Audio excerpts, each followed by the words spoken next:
Son 3 décadas de destierro y desunión. 30 años de duro exilio, extranjero domicilio. Qué pena de son que canta. Saludos amigos de Cuba y su historia, parte de la programación en español de la WLRN, Canal 17, Televisión Pública. Mi nombre es Alberto Müller y en el día de hoy Cuba y su historia se adentra en un tema muy directo, muy reciente, muy cercano. Y me refiero a cómo Cuba colapsa, cómo ese país tan lindo y tan productivo y tan alegre y tan musical colapsa por la avaricia de unos militares, por la avaricia de Gaesa, como lo dijo Marco Rubio en su comparecencia en la Torre de la Libertad. Y el programa de hoy hemos invitado a un gran amigo, a un gran comentarista, a un gran médico, pero además ha hecho radio, ha hecho televisión, y un hombre que además me une a él una profunda amistad. Me refiero al doctor Alberto Domínguez Wally. Bienvenido a Cuba y su historia. Muchas gracias, Alberto. Pues para mí es un placer estar aquí. El programa de hoy es sobre eso, como un país que fue ejemplo del mundo, que tuvo en los 2 o 3 posiciones más avanzadas de América Latina, un país con capital, un país con alegría, un país con música. Bueno, ahí no se puede escuchar a Celia Cruz, porque el gobierno esto de los militares, un gobierno autoritario, un gobierno que no sé de dónde sacaron esas ideas, pero bueno, a Celia y a otros no se puede escuchar en Cuba porque el gobierno lo prohíbe. Hablemos un poco de Cuba, doctor Domínguez Wally, porque además, y por eso te insistí en que viniese, además de todo el colapso y de todo el hundimiento de un país y de una nación, es un país envuelto en basura. Uno va por toda la isla, caminando por las grandes capitales o grandes ciudades, y en todas las esquinas hay bultos de basura. Y por supuesto, ¿qué produce eso? Epidemias y muertes y niños enfermos. Habla un poco de la Cuba que tú ves ahora, doctor Alberto Domínguez Wally. Qué bueno tenerte aquí. Gracias Alberto por la invitación. Yo creo que para los cubanos, especialmente para los cubanos de Miami, es clara la situación de Cuba en términos de la increíble pobreza, de las increíbles limitaciones que el pueblo de Cuba está viviendo, producto final de la dictadura más larga en la historia de la humanidad, curiosamente apoyada todavía por un buen número de regímenes en el mundo, curiosamente apoyada todavía por una inmensa cantidad de personas en los diferentes países del mundo, incluyendo profesionales, cuyo común denominador en todos ellos es el nunca haber ido a Cuba a vivir allí, al menos por 6 meses. Con el desastre. Y poder vivir en carne propia lo que los cubanos han vivido, y lo que solamente nosotros, los cubanos que conocimos el régimen, unos en mayor, otros en menor grado, experimentamos y entendemos la terrible situación que vive nuestro pueblo. En Cuba faltan 3 cosas básicas en la vida de cualquier ser humano actual. Falta el agua, falta la energía y falta la electricidad. Y abunda algo que tú ya comentaste en todos los rincones de Cuba. Abunda la basura. Y esa combinación de esos 4 factores está haciendo que el número de cubanos, especialmente la gente vieja, esté muriendo mucho más rápido, mucho más temprano, con mayor número de enfermedades que no se concebía antes que pudieran surgir o coger fuerza, y el número de enfermedades que hay, por supuesto, es también increíblemente alto. Yo salí de Cuba hace mucho tiempo y me eduqué en el extranjero, como médico en varias especialidades, en contacto con varios países latinoamericanos. Y para mí siempre ha sido curioso que en aquel entonces, en los tiempos de mi formación en países extranjeros, y en estos tiempos, la bobadita del 59 ahora, ¿cuántos años llevamos de dictadura? Bueno, 66 años. 66 años.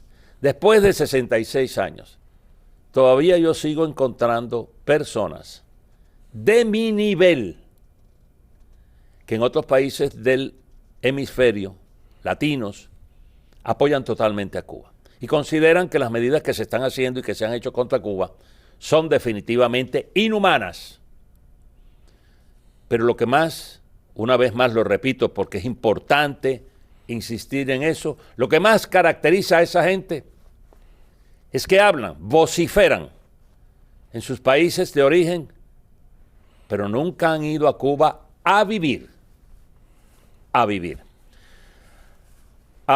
No, y saben lo que está pasando. Ellos saben lo que está pasando, pero muchas veces, por desgracia, la ideología hace al ser humano ciego Sí. e incapaz de analizar con imparcialidad.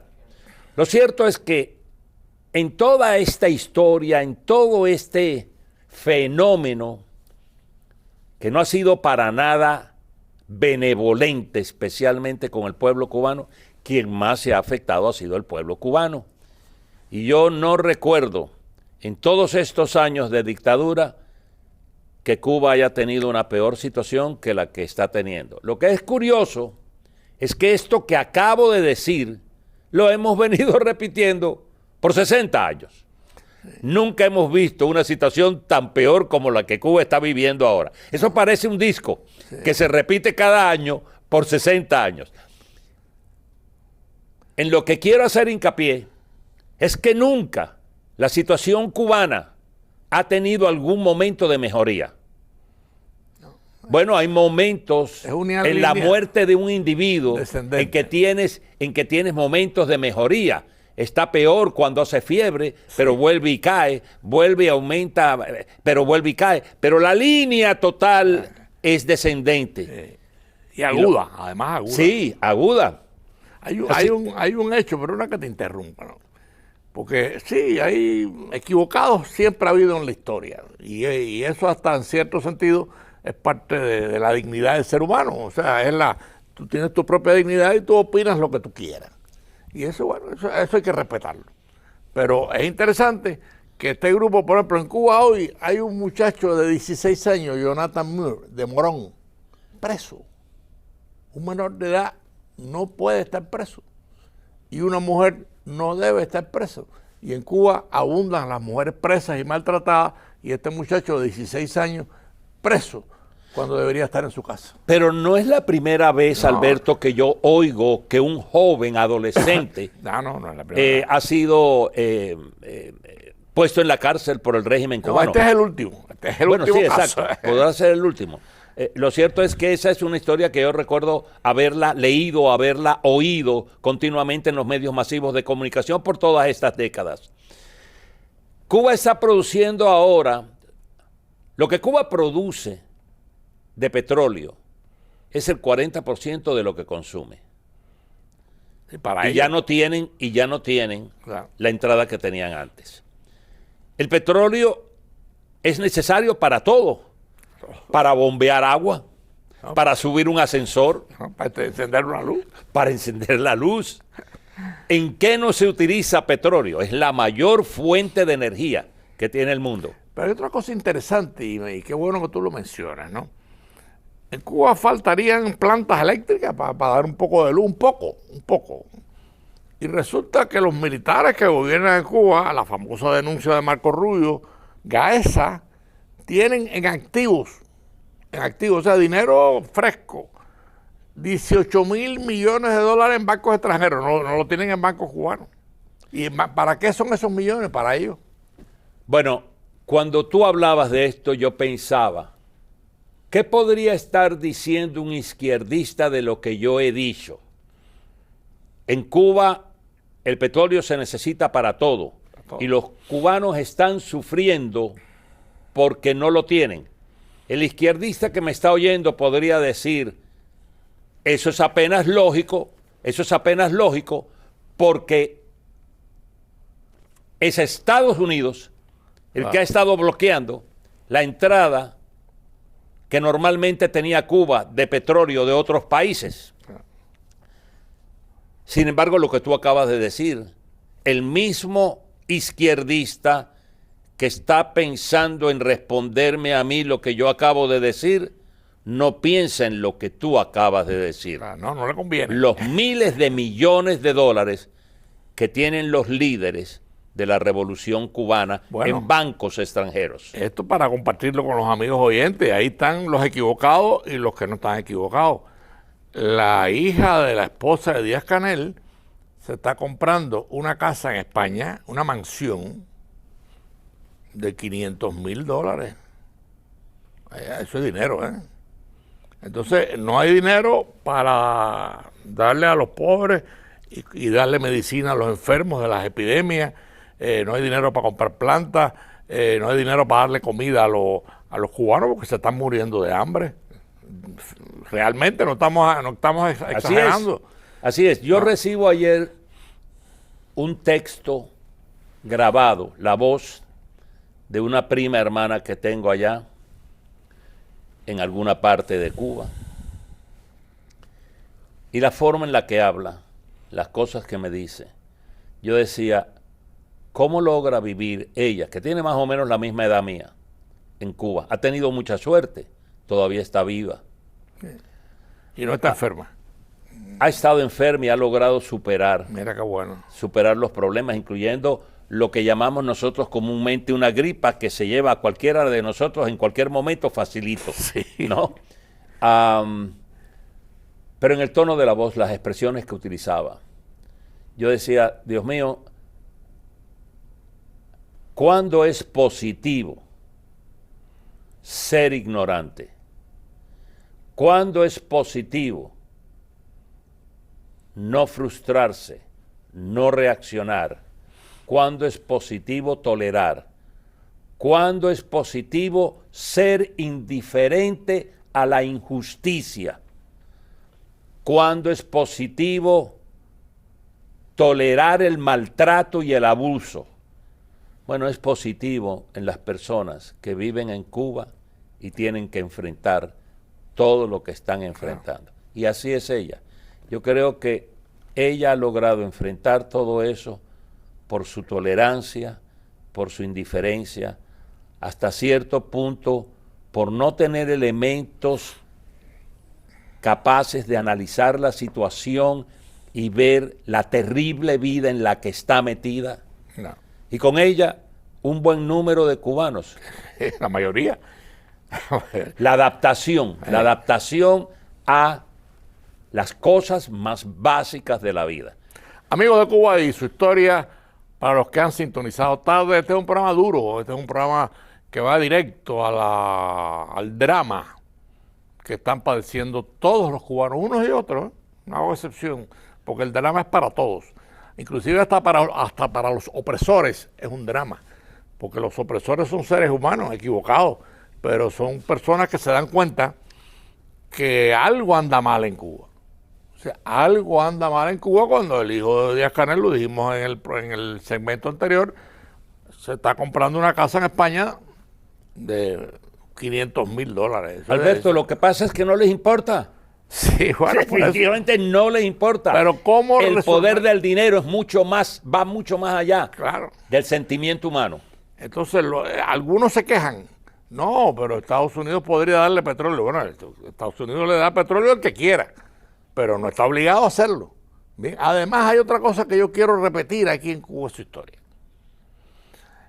La libertad de Cuba y la independencia de Cuba estuvo siempre, no estoy exagerando, muy ligado a los Estados Unidos. ¿Por qué? Porque en la famosa guerra hispano-cubano-americana del 89, participaron los Estados Unidos. La independencia de Cuba se logra porque Estados Unidos se molesta por el maltrato español a los cubanos y le declara la guerra a España, y ahí viene la constitución del 1901 y la independencia en 1902. O sea, que la independencia de Cuba siempre ha estado ligado a Estados Unidos, y no porque Estados Unidos sea más malo o más bueno, sino porque siempre Estados Unidos ha estado mirando a Cuba con ojos de bondad y con ojos de libertad. Y por eso logramos la independencia. Y ahora, bueno, porque Estados Unidos tiene que mandarle petróleo a un gobierno que maltrata a sus ciudadanos, mete preso a sus niños y tiene todo el dinero en bancos extranjeros, me refiero a Gaesa, y no compra nada. No solamente eso, es el más cercano de los enemigos principales de Estados Unidos. Claro. El más cercano. ¿Cómo voy a tener yo, y han tenido cierto grado de consideración? Yo estoy seguro, una vez más, que los izquierdistas no consideran que Estados Unidos ha tenido cierto grado de consideración con el régimen cubano, y que el bloqueo es lo que, como siempre se dice, ha llevado a Cuba a la desgracia que ha tenido. Cuando la desgracia que ha tenido, en increíbles palabras de Marco Rubio, no se debe para nada al bloqueo. Nada. Pero eso no lo entienden. Pero eso al final lo saben, ¿eh? Lo que pasa es que como viene el fanatismo, hay que defender al que... Así es. Entonces, y es un error garrafal, ¿no? Lo es, pero bueno, ahí está el drama de Cuba. O sea, el drama de Cuba se da fundamentalmente, y lo voy a decir en muy pocas palabras, porque cuando triunfa la revolución de 1959, que era una revolución para volver a la democracia cubana, Fidel Castro traicionó ese concepto tan simple de volver a la libertad y a la democracia cubana, y le dijo a los estalinistas de Rusia: esto es de ustedes. Y les regaló la revolución cubana a los estalinistas. ¿Quiénes son los estalinistas? Hay más de 12 millones de muertos en el mundo por el estalinismo. A lo mejor la cifra es corta. Y ese fue el régimen al cual miró Fidel Castro para entregarle todo un proceso cubano, y miren los resultados. Los resultados es esta situación, este colapso de que Cuba no tiene comida, de que Cuba no tiene agua, de que Cuba no tiene energía, de que Cuba no tiene luz, de que Cuba no tiene ni música. Los grandes músicos cubanos, y yo mencioné un caso, pero pudiera mencionar otro, Celia Cruz, el gobierno no los deja escuchar en Cuba. ¿Por qué? Porque Celia Cruz era una cantante de la libertad, y así otros, ¿no? Entonces, igual, pienso que podemos estar llegando a una encrucijada final de la crisis cubana. No sé, yo llevo 60 años de frustración. Bueno, y no creo que ahora suceda el milagro. Pero lo que sí es cierto es que hemos estado en estos momentos en un punto mucho más cercano a una posible solución al problema que han tenido los cubanos. Solución en términos de, francamente, eliminación de la dictadura comunista de Cuba. Yo, sin embargo, soy un poco pesimista, probablemente por la cronicidad de las frustraciones que hemos tenido todos los cubanos durante tanto tiempo con respecto a que Cuba finalmente sea libre. Lo veo muy difícil. Ellos todavía, a pesar de cómo ese paraíso se ha venido desboronando y ya no le queda casi que estructura, las raíces todavía siguen siendo un poco profundas. Esperemos. Sí, pero ellos no tienen, me refiero al régimen y me refiero a Gaesa, ellos no tienen capacidad para frenar el colapso cubano y revertirlo. No pueden. No. Revertirlo, como decíamos anteriormente, Cuba ha sido una muestra de la progresiva destrucción y empobrecimiento del pueblo. Y eso nunca ha habido reversa. Nunca hemos dicho, nunca hemos visto, no, este año sí Cuba, gracias a Dios, mejoró. Sí. O produjo más, o fue más positiva la situación económica. Yo no recuerdo haber nunca he oído eso. Pero tampoco nunca, la encrucijada de ahora es interesante, la encrucijada. Porque, por ejemplo, Raúl Castro ordenó el derribamiento de las famosas avionetas de hermanos de rescate. Hay 3 ciudadanos americanos asesinados por Raúl Castro y un cubano. Entonces, en estos momentos Estados Unidos está juzgando a Raúl Castro. Tiene abierto el juicio. ¿Por qué hasta ahora? Bueno, yo no voy a discutir si la temporalidad es la mejor o la peor, pero no te me quejes si mataste 4 seres humanos en aguas en aires internacionales, no fue en Cuba. ¿Cómo no? Los mataste ¿Cómo no? en los mares internacionales. O sea, la situación de Cuba, a todos esos que te dicen, no, pero no tenemos que ser tan duros, no, pero sí hay que ser duros. ¿Por qué? Porque en Cuba sigue estando los menores presos, más de 2.000 presos, la gente maltratada, la gente sin azúcar, la gente... ¿Hasta dónde vamos a llevar esto? Bueno, pues ya que se vayan, que es la tesis americana, ¿eh? Por eso el enjuiciamiento de Raúl Castro. Ustedes no tienen capacidad para resolver lo de Cuba, además no tienen derecho a estar en Cuba. Por supuesto que no tienen derecho, no tienen ningún derecho. Han sido los peores enemigos en la historia de la existencia del pueblo cubano, los peores. Y hemos tenido que soportarlos a la fuerza, porque ha sido, por supuesto, un régimen impuesto. Claro. Es una dictadura. Todavía muchos consideran que no lo es. Bueno, no volvamos más a ese punto. Sí, eso siempre hay equivocados en la historia, Alberto, siempre los hay. Y esto, yo me los encuentro igual que tú aquí. No, pero ¿hasta dónde vamos a llegar? No, ¿hasta dónde vamos a llegar con el abuso con los cubanos? Porque los que están sufriendo aquí no son los militares de Fidel Castro ni de Raúl Castro. Por supuesto que no. Es el pueblo humilde, el pueblo de abajo. El pueblo que quiere azúcar, que quiere luz, además que quiere felicidad. ¿Te das cuenta? Yo estuve allí en el 2016. Fui porque me invitaron. Aclaré que antes de esa fecha yo hablaba en programas como este en contra de lo que estaba pasando en Cuba y que por esa razón yo tenía temor de ir a Cuba. La razón por la que me invitaron fue profesional. Y en ese sentido me contestaron: usted no va a tener ningún problema a no ser que mate a alguien, robe a alguien o haga algo que es francamente en contra de la vida y de la situación social de Cuba. Le dije, ok, me arriesgué a ir. Aproveché ir para ver todos los sitios donde yo había estado, o los principales sitios donde yo había estado.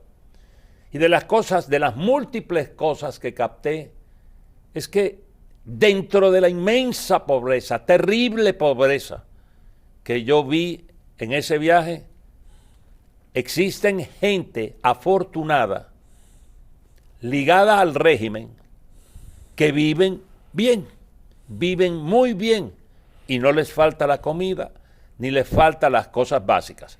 La situación ahora es 5 o 10 veces peor que la que yo conocí en el 2016, pero en aquel entonces la situación que yo vi fue tan terrible que yo no puedo dejar de decir que la única vez que yo en mi vida, la única vez, me he deprimido fue en ese viaje. Porque yo nunca pensé ver lo que yo vi. Yo sabía que la cosa estaba mal. Pero una cosa es hablar desde aquí, una cosa es analizar desde aquí y otra cosa es estar allá. Claro. Por eso yo invito a todos los amantes de ese régimen que no deberían estar donde están, sino allí. Sí. ¿No? Sí, la degradación en Cuba es muy triste, ¿no? Es muy triste porque, por ejemplo, yo tengo familia y tú tienes amigos, familia también. Esa degradación la están sufriendo todos, ¿eh? Claro, los de GAES y los militares no sufren. Ellos tienen agua en las piscinas, tienen picadillo y tienen azúcar. Y tienen petróleo para encender las luces de sus casas. Así es. Pero el pueblo no. Así es. Así es. Y son 10 millones. 10 millones a los que les falta el agua. Imagínate tú no tener agua. No tener agua por 5 a 6 días de cada semana. Imagínate tú viviendo sin agua por 5 a 6 días de cada semana. O depender de un tanque agua, de un camión tanque agua, que eventualmente, sin predecirlo, sin saberlo, llega o no llega al lugar donde hay gente que lleva varias semanas sin agua.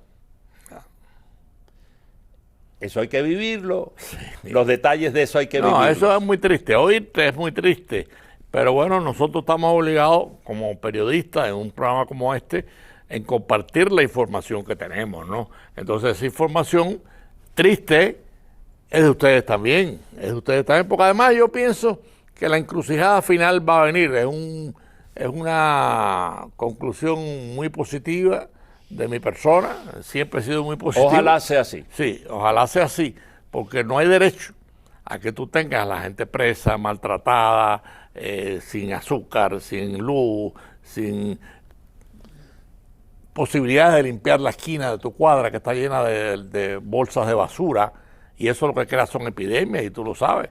Bueno, nunca en Cuba había habido ni la cantidad de enfermos que hay, ni el número de epidemias al mismo tiempo que se han desarrollado, ni nunca habían persistido por tanto tiempo en ninguna parte del mundo.